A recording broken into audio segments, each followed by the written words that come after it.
Kotipalli Narsapuram railway project అనేది కోనసీమ జిల్లా ప్రాంత ప్రజల దశాబ్ద కళ. ఈ రైల్వే లైన్ కేవలం ఒక రవాణా మార్గం మాత్రమే కాదు, కోనసీమ ఆర్థిక ముఖ చిత్రాన్ని మార్చే కీలక ప్రాజెక్టు.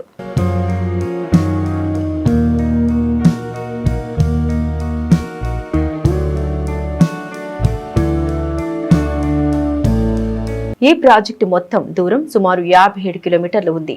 ఈ ప్రాజెక్టులో 3 అతిపెద్ద వంతెనలు ఉన్నాయి. గౌతమి వంతెన కోటిపల్లి వద్ద సుమారు 3.5 కిలోమీటర్లు ఉంటుంది.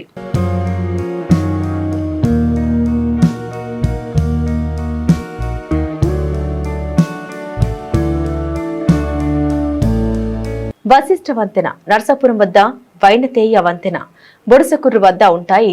బడ్జెట్లో కేంద్ర ప్రభుత్వం మరియు రాష్ట్ర ప్రభుత్వం ఉమ్మడి వ్యయంతో 50% వాటా ఈ ప్రాజెక్టుకు సాగుతుంది. ప్రస్తుత పరిస్థితి 2026 అప్డేట్. కోనసీమలో రైలు కూత వినపడాలంటే ఈ భారీ వంతెనల నిర్మాణం పూర్తి కావడం అత్యంత కీలకం. వంతెన నిర్మాణం గౌతమి, వైనతేయ మరియు వశిష్ఠ నదులపై పిల్లర్ల నిర్మాణం దాదాపు పూర్తి కావచ్చింది. గార్డర్ల అమరిక పనులు వేగవంతం చేయాలి.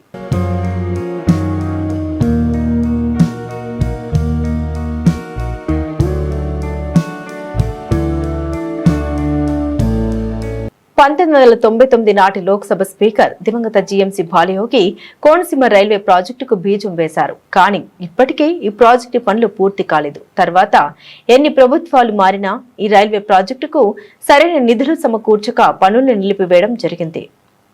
2018 మహాశివరాత్రికి కాకినాడ నుండి కోటిపల్లి రైలు బస్సును ప్రారంభించారు. అనంతరం కొద్ది రోజులకే ఈ ట్రైన్ బస్సును నిలిపివేయడం జరిగింది. ఈ గోదావరి పిల్లర్స్ వద్ద ఉన్నాము. కోటిపల్లి నరసాపురం రైల్వే ప్రాజెక్ట్ అనేది కోనసీమ జిల్లా ప్రాంత ప్రజల దశాబ్దాల కళ. రైల్వే లైన్ కేవలం ఒక రవాణా మార్గమే మాత్రమే కాదు, కోనసీమ ఆర్థిక ముఖ చిత్రాన్ని మార్చే కీలకమైన ప్రాజెక్ట్ ఇది. ప్రాజెక్టు మొత్తం దూరం సుమారు 57 కిలోమీటర్ల దూరం ఉంటుంది. ప్రాజెక్టులో 3 అతిపెద్ద వంతెనలు ఉన్నాయి. గౌతమి వంతెన కోటిపల్లి వద్ద సుమారు 3.5 కిలోమీటర్ల దూరం ఉంటుంది. అలాగే వశిష్ఠ వంతెన నరసాపురం వద్ద ఉంటుంది. వైతేయ వంతెన బోడస్కూర్ వద్ద ఉంటాయి. బడ్జెట్లో కీలక కేంద్ర రాష్ట్ర ప్రభుత్వాలు మరియు ప్రభుత్వ వ్యయంతో 50 నుండి 50% వాటా ఈ ప్రాజెక్టు సాగుతుంది. ఈ పిల్లర్స్ వేసి 3 సంవత్సరాలు కావచ్చున ఇప్పటికీ పనులు మొదలు పెట్టలేదని,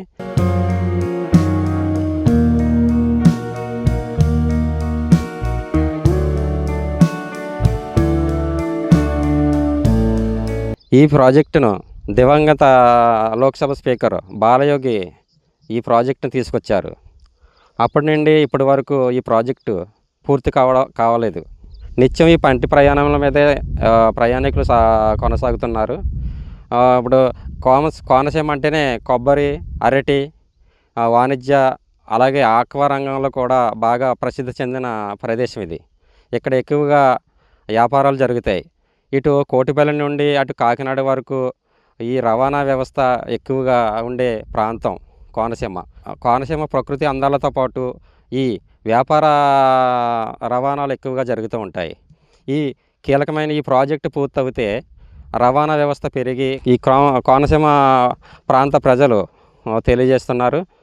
ఈ ప్రాజెక్టు ఇప్పటికైనా రాష్ట్ర కేంద్ర ప్రభుత్వాలు చొరవ చూపి ఈ ప్రాజెక్టును పూర్తి చేయడం వల్ల మాకు ఎంతో మేలు జరుగుతుందని ప్రజలు, స్థానికులు చెబుతున్నారు.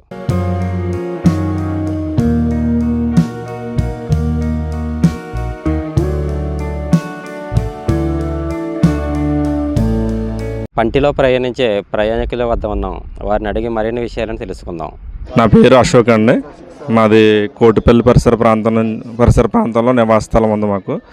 అయితే మాకు ఈ రైల్వే బ్రిడ్జు గతంలో జిఎంసీ బాలయ్య గారు ఉన్నప్పుడు 2001లో ఇది ప్రారంభమయ్యి వర్కులు స్టార్ట్ అయినాయి. అప్పటి నుంచి కూడా వర్కులు జరుగుతూనే ఉన్నాయి. కొంత బడ్జెట్ అలా వస్తూనే ఉంది, జరుగుతూనే ఉంది. కానీ దీంతోపాటు మాకు రోడ్ బ్రిడ్జ్ కూడా జరిగితే ఈ కోటిపల్లి పరిసర ప్రాంతాలు లాస్ట్ అమలాపురం నుంచి కాకినాడ వెళ్ళే వాళ్ళకి చాలా మంచి జర్నీగా ఉంటుంది ఇది. అలాగే ఈ బిజినెస్ పరంగా కూడా చాలా అభివృద్ధి చెందుతుంది ఈ ఏరియా. మెయిన్ బిజినెస్ బాగుంటుంది. తర్వాత బ్రిడ్జ్ వస్తే ప్రజలకు కూడా ఇబ్బందులు తగ్గుతాయి. ఎందుకంటే ఇది ఎప్పుడో జరగవలసిన బ్రిడ్జే. ఎదురులంక యానం బ్రిడ్జ్తో పాటు కంప్లీట్ అవ్వాల్సిన బ్రిడ్జ్ ఇది.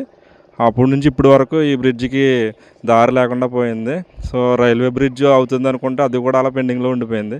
మాకు అట్లీస్ట్ ఈ రైల్వే బ్రిడ్జ్ని దాంతోపాటు రోడ్ బ్రిడ్జ్ని ఇస్తే మాకు చాలా బెనిఫిట్స్ అనేవి జరుగుతాయి. కోటిపల్లి కాదు, మొత్తం ఓవరాల్గా మన జిల్లా పరంగా కూడా అభివృద్ధిలో ముందుకు వెళ్తుంది. ఎందుకంటే వాణిజ్యము అంతా కూడా మనకి అమలాపురం నుంచి ఇలా కాకినాడకి, ఇలా రాజమండ్రికి ఇలా వెళ్ళాలంటే ఇది very short cut way compare to Yanam bridge. So government దయతెలిసి ఈ బ్రిడ్జ్ని ఎంతో కొంత వర్క్ మాకు కంప్లీట్ చేస్తారని, అలాగే ఫ్యూచర్లో మేము చూస్తామో లేదో తెలియదు. ఇప్పటికే మా చిన్నప్పటి నుంచి జరుగుతుంది. ఇప్పటికి మాకు 40 years దగ్గరలో ఉన్నాము. ఇంకా నెక్స్ట్ మా జనరేషన్ కంప్లీట్ అయ్యేలోపు మా పిల్లలన్నా చూడాలని మా కోరిక.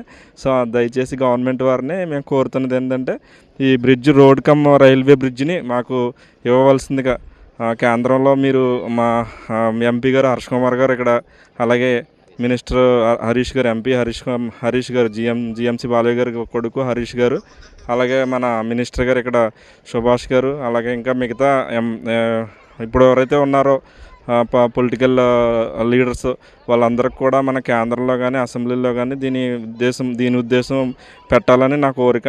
అలాగే ఇక్కడ ఉన్న ప్రజలందరూ కూడా దీన్ని కోరుకుంటున్నారు. ఈ జర్నీ చేయడానికి చాలా ఇబ్బందిగా ఫీల్ అవుతున్నారు. ఎందుకంటే గోదావరి మీద జర్నీ, ఇది ఒక్క బ్రిడ్జ్ ఇక్కడ పెండింగ్లో ఉంది. అవతలైతే ఆ బ్రిడ్జ్ కూడా కంప్లీట్ ఎప్పుడో అయిపోయింది. ఈ బ్రిడ్జ్ కూడా అయితే కనుక ప్రజలకు సౌకర్యంగా ఉంటుంది. సో ఈటీవీ వారిని దీన్ని పైకి తీసుకెళ్లవలసిందిగా కోరుకుంటున్నాను, కేటీవీ వారిని. సో మీరు నాకు ఈ అవకాశం ఇచ్చినందుకు మీకు కూడా థ్యాంక్స్ తెలియజేసుకుంటున్నాను. ఈ వర్కుల్ని ముందుకు తీసుకెళ్తారని గవర్నమెంట్ వారిని కోరుకుంటున్నాం.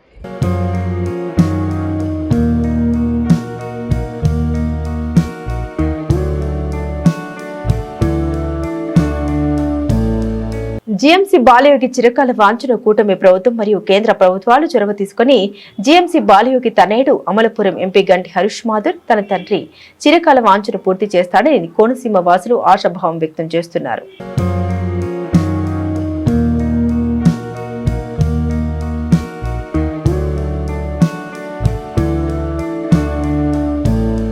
నా పేరు సుబ్రహ్మణ్యం. నేను అమలాపురంలో వర్క్ చేస్తుంటాను. మాది ఇక్కడ కోటిపల్లి అవతల గంగవరం. మేము డైలీ ఇటు పంటి దాడుతూ ఉంటాం. పంటి దాడుతూ ఉంటాం. మేము ఇది రాత్రి 6:30 7:30 లాస్ట్ అయిపోద్ది పంటి. ఒకవేళ మాకు డ్యూటీ లేట్ అయినా చుట్టూ తిరిగి రావాల్సి వస్తుంది. ఇప్పుడు ఈ బ్రిడ్జ్ అడితే ఎనీ టైం అటు ఇటు తిరిగినాకే బాగుంటుంది. అందులోని ఇక్కడ పంటి ప్రయాణం అన్నప్పుడు చాలామంది కనీసం పీపీవీ మోడల్ వేసినా మనకి చిన్న టోల్గేట్, కొద్దిగా డబ్బులు టోల్గేట్ వేసినా చాలా ఇదిగా ఉంటుంది. ఇక్కడ ప్రయాణికులకు కూడా చాలా బాగుంటుంది. ఇక్కడ ఈ బ్రిడ్జ్ వేయడం వల్ల ఇటు కాకినాడ ఇటు కోనసీమ బాగా డెవలప్ అవుతుంది. ప్రయాణికులకు కూడా చాలా ఇదిగా ఉంటుంది. ఈ బ్రిడ్జ్ వేస్తే చాలా ఉపయోగాలు కూడా ఉంటాయి. నమస్తే. 40 kilometers తేడా వస్తుంది. మ్యాక్సిమం 40 kilometers కలిసి వస్తుంది. ఇది షార్ట్ కట్ మాట. అమలాపురానికి కాకినాడకి షార్ట్ కట్. యాక్చువల్ చెప్పాలంటే రాజమండ్రి కూడా షార్ట్ కట్ లెక్క వస్తుంది చెప్పాలంటే. ఈ బ్రిడ్జ్ రోడ్ కమ్ రైల్వే వేసినా బాగుంటుంది, రోడ్డు వేసినా చాలా బాగుంటుంది. కానీ ఒకవేళ బ్రిడ్జ్ కానీ వేస్తే ఈ ప్రభుత్వాన్ని మర్చిపోలేరు ఎవరు.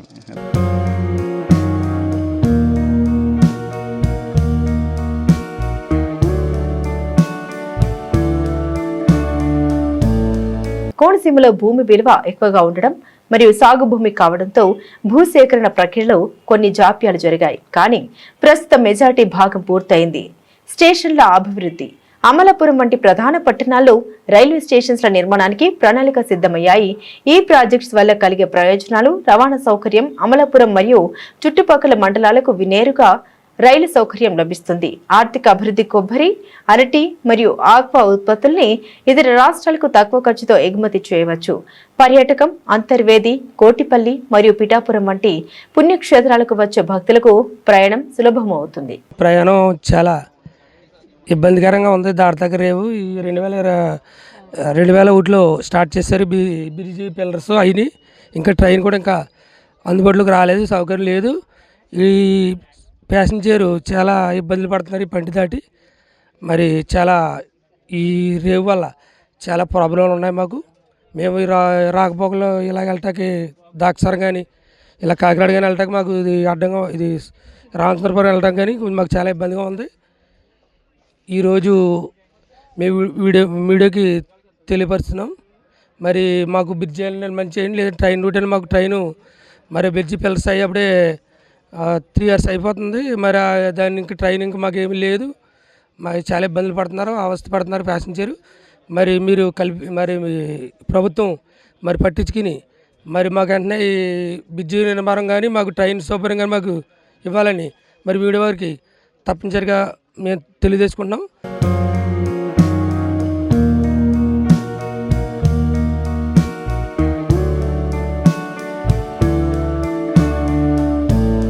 కోనసీమ జిల్లాలోని కోటిపల్లి నుండి పశ్చిమ గోదావరి జిల్లా నర్సాపురం వరకు 57.81 కిలోమీటర్ల వరకు రైలు మార్గం నిర్మించాలన్నదే లక్ష్యం. మొత్తం 8 మండలాలు 25 గ్రామాల పరిధిలో ఏర్పాటు కానున్న రైల్వే ప్రాజెక్టుకు దాదాపు 846 ఎకరాలు అవసరం. తొలి విడతలో రామచంద్రాపురం, కొత్తపేట, అమలాపురం మండలాల్లో దాదాపు 8 గ్రామాల్లో 13.45 కిలోమీటర్ల వరకు రైల్వే లైన్ ఏర్పాటుకు 255.835 ఎకరాలను గుర్తించారు. 2003లోనే వీటిని సేకరించగా రైల్వే శాఖ స్వాధీనం చేసుకోలేదు. తమకు అదనపు పరిహారం ఇవ్వాలని రైతులు డిమాండ్ చేస్తున్నారు. ఇప్పటి వరకు ఈ ప్రాజెక్టుకు గాను రైల్వే శాఖకు 279 ఎకరాలను అప్పగించినట్లు రెవెన్యూ అధికారులు చెబుతున్నారు. వీరవల్పాల నుంచి కోటిపల్లి వస్తుంటాం, కోటిపల్లి నుంచి వీరవల్పాలి వెళ్తుంటాం. ఇక్కడ ఈ పంటి ఒక 4 మాసాలు తిరుగుతుంది. గోదావరి అలా తగిలిందంటే కట్టేస్తారు. నానా ఇబ్బంది పడుతుంటాం ఇక్కడ.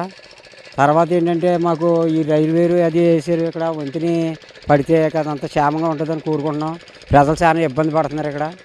మామూలుగా ఈ రూట్ ఇస్తే మాకు ఏంటంటే బాలయ్య గారు అబ్బాయి ఏదో మాకు మినిస్టర్గా ఉన్నారు, ఆయన కదంతా పూసుకుని కదంతా మాకు రైల్వే ఇది ఎత్తే వంతి ఎత్తే కాదు ప్రజలు సౌకించి నడుపుతామని కోరుతున్నాం.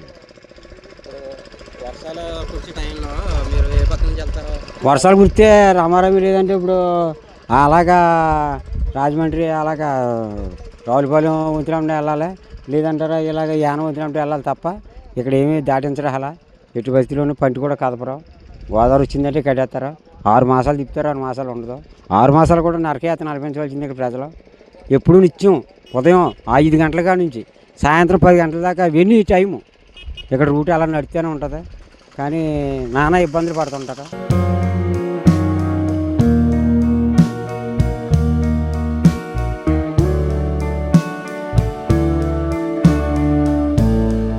అమలాపురం మండలం పేరూరు, మామిడికుదురు మండలం, పాషర్లపొడి, మల్కీపురం మండలం, గుడిమెల్లంక వద్ద వంతెన నిర్మాణానికి 24 ఎకరాలను ఇప్పటికే రైల్వేకు అప్పగించగా పనులను ప్రారంభించారు. ఐనవెల్లి మండలం షానపల్లి లంక వద్ద గోదావరిపై వంతెన నిర్మించే ప్రదేశంలో సామగ్రి నిల్వకు ఏమాత్రం అవకాశం లేకపోవడంతో కలెక్టర్ ఆర్ మహేష్ కుమార్ రైతులతో చర్చించి ఒప్పించారు. మాది ముత్తహరం దగ్గర ఎర్రవల్లిపాలెం అండి.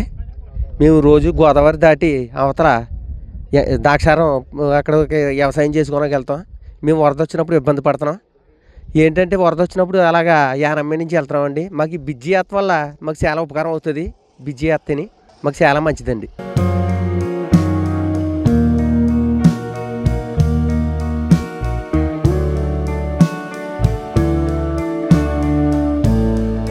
ఇలాగ వెళ్ళటం వల్ల ఇప్పుడు బేగా అయిపోద్ది కదా, పని అయిపోద్ది కదండి. లేకపోతే 1 గంట ఆలస్యం అయిపోతే ఇక్కడ కూర్చోవాలి, అక్కడ పని పోతుంది, అన్నీ పోతాయి.